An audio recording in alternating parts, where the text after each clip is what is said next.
Regardez l'Irak, la Libye. Est-ce que c'est le bonheur là-bas?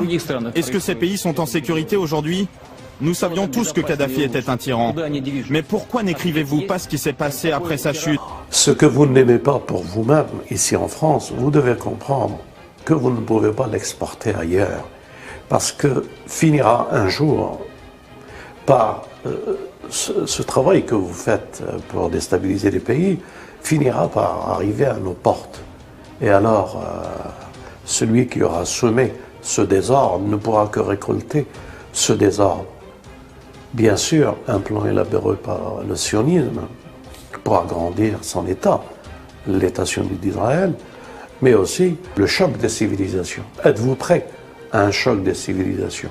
Moi, je vous dis, sincèrement, déjà en Europe, aux portes de l'Europe, ce sont un déséquilibre fait aussi par cet Occident arrogant et ce sionisme et ces États-Unis et l'OTAN. Êtes-vous prêts à un choc? Si oui, préparez-vous. Le temps est venu peut-être pour que les pendules soient mises à l'heure d'une guerre et d'une confrontation générale. Moi, je ne l'espère pas, ni pour la France, ni pour aucun autre pays. Je prie Dieu pour la paix et l'entente entre les peuples. Pourquoi cherche-t-on à déstabiliser la Russie? Pourquoi que la Chine est en remorque, disons, et en préparatif aussi pour être déstabilisée? Eh bien parce que nous sommes arrivés ici à un point où rien ne se justifie par des guerres au nom d'une idéologie et surtout avec un sentiment et une arrière-pensée économique. Le pays va vers un désordre économique. Je parle de l'Europe. Et que cherche-t-on à déstabiliser la Russie avec ce qui se prépare pour l'Ukraine et le reste? Aux dernières nouvelles, les Russes,